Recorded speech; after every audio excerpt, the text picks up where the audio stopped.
দেখো আজকে হচ্ছে তোমাদের কি জানবো, আজকে হচ্ছে একটি পুকুরের বাস্তুতন্ত্র সম্পর্কে বিস্তারিত বলবো। কেন হচ্ছে এই পুকুরের বাস্তুতন্ত্র সম্পর্কে পড়তে হবে, দেখো এই পড়াটা তোমাদের হচ্ছে কোথায় কোথায় আছে। এসএসসি জীববিজ্ঞান বইয়ের হচ্ছে 13 অধ্যায়ের 13 অধ্যায়ে 287 পেজ, 287 পেজে আছে। দেখো এই যে হচ্ছে একটা এসএসসির বই, এই বইয়ে হচ্ছে কত 287 পেজে এই তোমার হচ্ছে একদম পুরা বাস্তুতন্ত্র আছে, পুকুরের বাস্তুতন্ত্র আছে। তারপর হচ্ছে এইচএসসির যে দ্বিতীয় পত্র সেখানেও বাস্তুতন্ত্র আছে। তারপর হচ্ছে এখন অনার্সে আসি, অনার্সে হচ্ছে জুওলজিতে যারা পড়ে তাদের হচ্ছে ফার্স্ট ইয়ারে হচ্ছে থিওরিতে আছে বাস্তুতন্ত্র, তারপর থার্ড ইয়ারে থিওরিতেও আছে, এবং থার্ড ইয়ারে আরো একটা বিষয় আছে, এখানে প্র্যাকটিক্যালেতেও তোমার হচ্ছে বাস্তুতন্ত্র প্রতিবেদন লিখতে হবে। তো সেই ক্ষেত্রে বলি, দেখো একটা বাস্তুতন্ত্র যদি কেউ হচ্ছে ক্লাস 9-এ ভালো করে, এর আগেও বলছি, ক্লাস 9-এ যদি কেউ ভালো করে পড়ে তাহলে আর পরবর্তীতে পড়তে হচ্ছে না। তো দেখো একদম পুরা বিষয় আজকে একদম বাস্তুতন্ত্র সম্পর্কে, পুকুরের বাস্তুতন্ত্র সম্পর্কে ডিটেলস তোমাদের হচ্ছে আজকে একদম বলবো। একদম হচ্ছে এই ক্লাস একদম সব তোমরা হচ্ছে বিস্তারিত জানতে পারবে। তো দেখো আমাদের আসলে জানতে হবে যে বাস্তুতন্ত্র আসলে কি, বাস্তুতন্ত্র আসলে কাকে বলে, এর সংজ্ঞাটা কি। যে গতিময়, দেখো বলি সংজ্ঞাটা হচ্ছে এমন, যে গতিময় পদ্ধতিতে জীব ও জড় পরিবেশের মধ্যে পারস্পরিক ক্রিয়া আদান প্রদান হয়, এবং এর ফলে এদের গঠন ও কাজের মানে এদের ফলে এদের গঠন ও কাজের যে পরিবর্তন সাধিত হয়, সেই পরিবর্তনকেই হচ্ছে কি, সেই গতিময় পরিবর্তনকেই তোমার কি বলে, বাস্তুতন্ত্র বলে। তারপরে দেখো বাস্তুতন্ত্রের সংজ্ঞা হচ্ছে তোমাদের বইয়েতেও সুন্দরভাবে দেওয়া আছে। এবং হচ্ছে দেখো প্রত্যেকটা বাস্তুতন্ত্রতেই কি দুইটি করে উপাদান থাকে, একটি হচ্ছে সজীব উপাদান, একটি হচ্ছে অজীব উপাদান। তো এখন আমাদের হচ্ছে পুকুরের বাস্তুতন্ত্র নিয়ে যেহেতু হচ্ছে কথা বলতে হচ্ছে, মানে আমাদের পুকুরের বাস্তুতন্ত্র বুঝবো। তো পুকুরের বাস্তুতন্ত্রতে এখন পুরা ডিটেলস দেখো এখানে একদম একটা হচ্ছে পুকুরের বাস্তুতন্ত্র রাখছি। একটা পুকুরের বাস্তুতন্ত্রের কথা যদি বলি, এই পুকুরের বাস্তুতন্ত্র শুধু একটি, এখানে শুধু বাস্তুতন্ত্র নয়, এটা একটি হচ্ছে ভৌত ও রাসায়নিক হচ্ছে পরিবেশ এটা গড়ে তোলে। সেক্ষেত্রে এখানে কি কি আসছে দেখো, প্রত্যেকটা হচ্ছে বাস্তুতন্ত্রের মতো এখানেও সজীব ও অজীব উপাদান আছে। তো এখানে সজীব ও অজীব উপাদানের মধ্যে কি দেখো, এই উপাদানগুলোর মধ্যে বিভিন্ন যে আমাদের জৈব অজৈব উপাদান থাকে, তার মধ্যে খনিজ পদার্থ, তারপর হচ্ছে magnesium, carbon die oxide, oxygen, calcium, phosphorus, এইগুলো হচ্ছে এখানে হচ্ছে কি আহ, বিভিন্ন ধরনের কি দেখো অজৈব উপাদান। আর হচ্ছে সজীব উপাদান কি, সজীব উপাদানের মধ্যে উৎপাদক, খাদক, তারপরে বিয়োজক এগুলা পড়ে। তো আমরা হচ্ছে উৎপাদক, খাদক, বিয়োজক এই বিষয়গুলো নিয়ে, তারপর হচ্ছে খাদক আবার 3 ভাগে ভাগ করা হয়, সেটা হচ্ছে প্রথম স্তরের খাদক, দ্বিতীয় স্তরের খাদক, তৃতীয় স্তরের খাদক, এই বিষয়গুলো নিয়ে দেখবো। এখন দেখো এখানে হচ্ছে সুন্দর করে হচ্ছে লিখে রাখছি যে এটা হচ্ছে প্রথম স্তরের খাদক, এটা হচ্ছে কি প্রথম স্তরের খাদক। দেখো এর কালি এখনই ভরায় রাখলাম। যাই হোক, এটা হচ্ছে প্রথম স্তরের খাদক, এটা হচ্ছে প্রথম স্তরের খাদক। এখন দেখো এখানে হচ্ছে সুন্দর করে একদম পুরা ডিটেলস হচ্ছে, এটা হচ্ছে সূর্য, সূর্য হচ্ছে সকল শক্তির উৎস, হচ্ছে কি সূর্য, শক্তির উৎস সূর্য। তারপর এখন আসো এই যে পুকুরের বাস্তুতন্ত্রের যে বিশেষ যে বিষয়টা এখানে দেখো, সেটা হচ্ছে যে বিয়োজক। প্রথম থেকে আসি, যদি একদম পুকুরের যে উপরের স্তরে যেই হচ্ছে যে ক্ষুদ্র ক্ষুদ্র যেই প্রাণীগুলো থাকে, এগুলা হচ্ছে কি কি বলা হয়, এগুলাকে বলা হয় ফাইটোপ্লাঙ্কটন। দেখো এখানে সুন্দর করে লেখা রাখছি, এখানে হচ্ছে বলা হচ্ছে ফাইটোপ্লাঙ্কটন। এবং তারপর এই যে এখানে যে ম্যাক্রোফাইট গুলো আছে, উৎপাদককে 2 ভাগে ভাগ করা হয়, একটা হচ্ছে ফাইটোপ্লাঙ্কটন, একটা হচ্ছে ম্যাক্রোফাইট।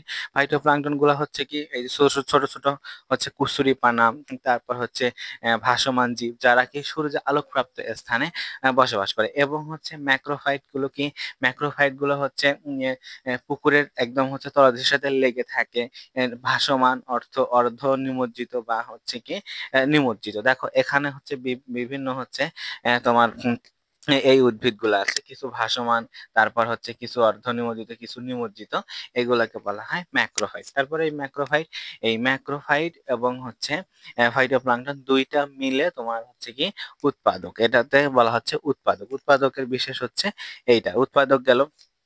এখন তাহলে আসো, উৎপাদক উৎপাদক হচ্ছে কাকে বলে, উৎপাদক হচ্ছে যারা সরাসরি সূর্যের আলোর উপর নির্ভর করে, তাদেরকে হচ্ছে উৎপাদক বলে। তারপর এখন আসো পরবর্তীতে প্রথম স্তরের খাদক। এখন প্রথম স্তরের আসলে খাদক কারা, দেখো প্রথম স্তরের খাদক হচ্ছে আর উৎপাদকের বিষয়ে যদি আরেকটু বলি, উৎপাদকের বিষয়ে যারা হচ্ছে সূর্যালোকের উপস্থিতিতে তোমাদের হচ্ছে সালোকসংশ্লেষণ প্রক্রিয়ায় শক্তি উৎপাদন করে তাদেরকে হচ্ছে উৎপাদক বলে।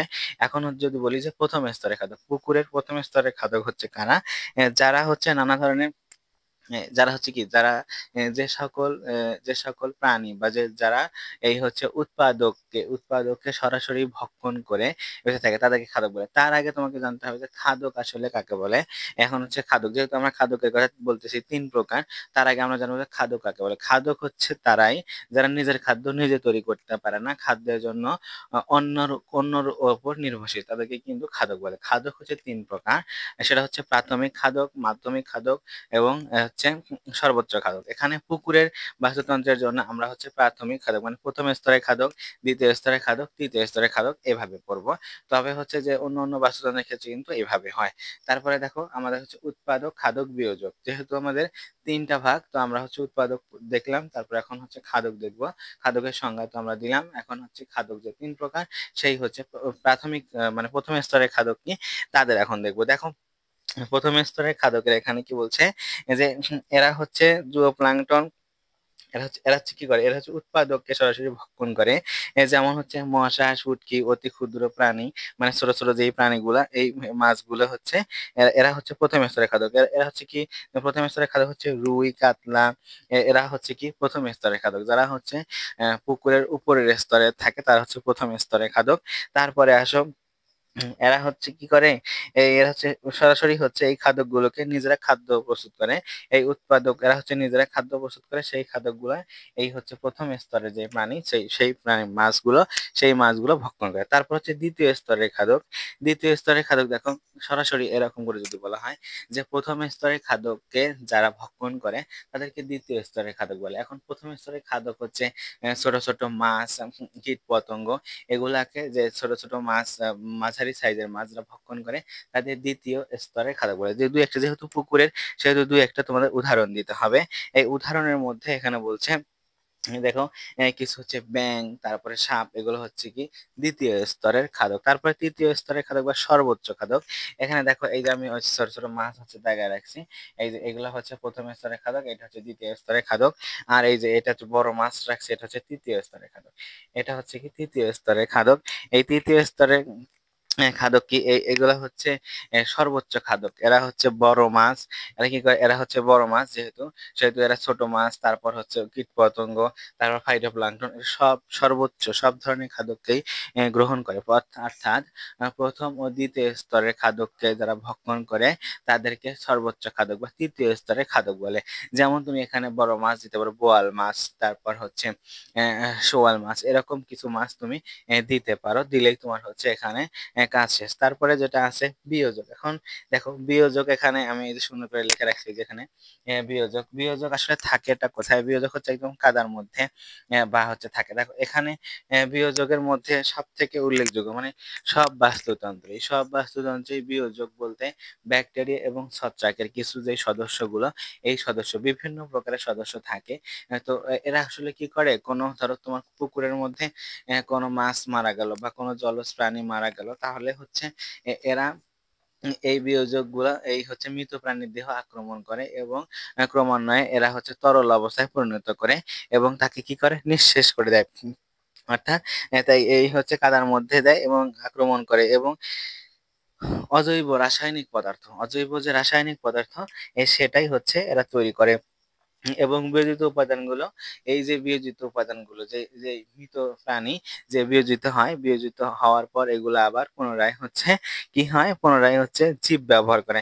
মানে এটা হচ্ছে পুনরায় এরা হচ্ছে ধরো তোমার কোন একটা মাছ মারা গেল, সেই হচ্ছে এই হচ্ছে অনুজীব জীব বিয়োজক গুলা হচ্ছে সেটাকে একদম গলিয়ে আবার হচ্ছে অজৈব পদার্থ উৎপন্ন করলো। অজৈব পদার্থ আবার কি ব্যবহার করলো, এই যে অজৈব পদার্থ আবার এই হচ্ছে বিভিন্ন উৎপাদক ব্যবহার করলো, ঠিক আছে, সেগুলো হচ্ছে আবার ব্যবহৃত হয়। আর এখানে যেটা বলে দেওয়া আছে যে দেখো আমি যেটা বললাম যে এটা হচ্ছে পুরোটাই যদি তুমি লেখো তাহলে হচ্ছে একটা যদি তুমি এখান থেকে যদি এমনিতেই যদি বলো তাহলে হচ্ছে প্রথমে কি উৎপাদককে কাকে উৎপাদক ভক্ষণ করে হচ্ছে প্রথম স্তরের খাদক, প্রথম স্তরের খাদককে ভক্ষণ করে দ্বিতীয় স্তরের খাদক, এবং দ্বিতীয় স্তরের খাদককে ভক্ষণ করে কি তৃতীয় স্তরের খাদক, এবং এখানে তৃতীয় স্তরের খাদক সহ এবং প্রথম স্তরের খাদক, দ্বিতীয় স্তরের খাদক, তৃতীয় স্তরের খাদক এবং উৎপাদকের যে কোনো প্রাণী বা উদ্ভিদ যদি কোনো মারা যায় সেগুলোকে বিয়োজিত করে, তাহলে বিয়োজিত করে কি বিয়োজক, বিয়োজক হচ্ছে ব্যাকটেরিয়া এবং ছত্রাকের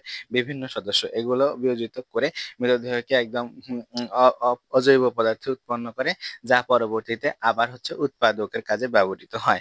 এটাই হচ্ছে তোমার হচ্ছে একদম পুরা যে বাস্তুতন্ত্র, এই বাস্তুতন্ত্রের বিস্তারিত। এখন বাস্তুতন্ত্রের বিস্তারিত দেখো, একদম হচ্ছে যে বিষয়টা বলি যে তুমি যদি প্রথম থেকে যদি বাস্তুতন্ত্র পড়ে আসো তাহলে কোনো একদম সমস্যাই নাই, মানে একবার দেখলেই হবে, যে আগের পড়াই এই একই পড়া, এই একই পড়া দেখো, এই একই পড়া হচ্ছে এসএসসির যেই পড়াটা আছে তারপরে হয়তোবা একটু বেশি, যেমন আমি সংজ্ঞাটা বললাম, তারপর হচ্ছে সজীব অজীব উপাদানের কিছু বললাম এইরকম, তাছাড়া আর কিছুই না। তবে সব থেকে বিষয় হচ্ছে যে এখানে যে এই যে বিষয়টা দেখো, যে তোমার হচ্ছে পুকুরের বাস্তুতন্ত্র, এই পুকুরের বাস্তুতন্ত্র অবশ্যই তোমাকে হচ্ছে পড়তে হবে, এবং এই বিষয়টা মাথায় রাখতে হবে। এবং দেখো এবং হচ্ছে সব থেকে বড় বিষয় যে এখানে তোমার হচ্ছে স্টেপ ওয়ারি প্রত্যেকটার সংজ্ঞা দিতে হবে, সংজ্ঞা দিলে আর কোনো সমস্যা নেই, এবং তুমি উদাহরণ সহ দিলে দেখবে যে এখানে তো তোমার হচ্ছে এসএসসি তে 4 মার্ক, সর্বোচ্চ হচ্ছে 4 মার্ক আসবে, 4 মার্কে তুমি 4 মার্কই পাবা, সাথে এই চিত্রটা দিতে হবে। এবং হচ্ছে ইন্টারমিডিয়েট শাখাতেও 4 মার্কই পাবা তুমি যদি এভাবে দাও। আর যদি অনার্স আসে, অনার্সের কথা যদি বলি, এরা একটু ভালো করে লিখলে, চিত্র ভালো করে আর্ট করলে তুমি 10-এ 10ই পাবা।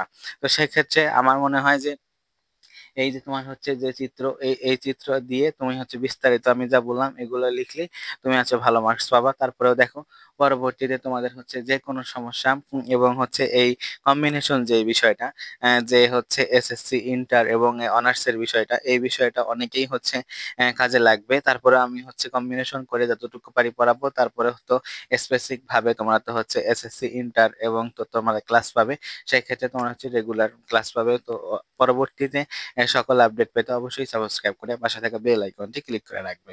এতক্ষণ সাথে থাকার জন্য ধন্যবাদ।